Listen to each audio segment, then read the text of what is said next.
بوډا سړي ته ته خبره کې چې ستا مونځ غلط دی نو هغه به ډېر زیات خفه کېږي ځکه ما دومره عمر تیر شو شپېته او یا کله دا مونځونه ما غلط کړي دي نو زړه یې ماتېږي زړه به یې مات شي خو تا ولیدو چې مونځ یې غلط دی یا یو بل عمل کې کمزوري ده ته به بیا هم خاموشانه پاتې کېږي که ته یارېږي یاره د دې خبرې نه یارېږي که زه دې بوډا سړي ته ووایم دا به وشرمېږي دا به خفه شي نه جي د څه شرم د وجې د دین یو مسله به نه پټې قطعا به نه پټې دا د پیغمبر علیه الصلوة والسلام طریقه نه ده او نه د تبلیغ طریقه ده چې ته به نه د چا به د مشرۍ لحاظ کې د چا به د عهدې لحاظ کې د چا به چې کومه دی د عزت لحاظ به ساتي یا د علم لحاظ به ساتي غټ پوهه خلک به یو په یو مسله کې به کمزوري عالم به یې هغې به د یو مسلې یعنې خبریار زوري خو نه ده دین خو یو لویه دریاب دی ډېرې داسې خبرې به یي چې موږ به ورته راني ورسېدلي نو د چا لحاظ به نه ساتې به دې کې فوراً به ورته وایې حاجي مشر سړي ته کته نه شو ویلی نو بل د هغه پایې سړی وګوره د هغه همزولی وګوره یو بل مشر سړي ته وګوره د هغه نه یو بل مشر سړي ته ووایه چې یاره که د دې باباجي په دې مونځ کې کمزوري ده او ته مشر یې ته ورته ووایه ستا خبره به پې بده نه لګي که زه ورته وایم بده بې لګي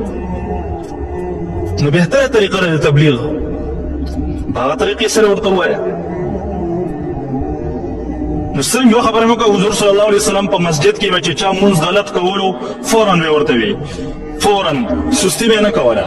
او د هغې یوه فایده دا هم ده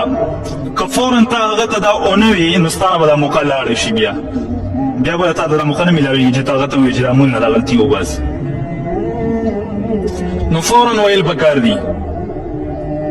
خو اعلانونه به نه کې سایټ ته به بوځې او دا مسله به ستا او د هغه په منځ کې وي بس دا د تبلیغ طریقه ده غیبت یوازې په جمع سره نه کېږي بعضې ټیم کې د لاس په اشارې سره غیبت کېږي د سترګو په اشارې سره هم په دې کې آیاتو سره غیبتونه کېږي غیبت که په هر طریقې سره ستا ټول اعمال تباه او برباد کوي څرنګه چې پیسه ګټل مشکل کار دی او لګول یې څه شی دی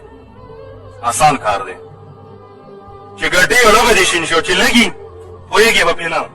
دارنګې نیکیانې ګټل ګران کار دی مشکل کار دی خو سوځول او ختمول ګورې دا به انتهایي آسان کار دی په لږ شیز باندې ختمي اول خو زموږ د اعمالو کوالټي نشته دی سره اخلاص نشته هر عمل د ریاکاري وي پکې یاره بل ته ښودنې لپاره کوو مونځ کې خوشو خضو نشته تلاوت موږ نه کوو یو عمل کې زموږ اخلاص نه وي یار یو عمل کې اخلاص نه وي نو د اعمالو کوالټي څه شی ده کمزورې ده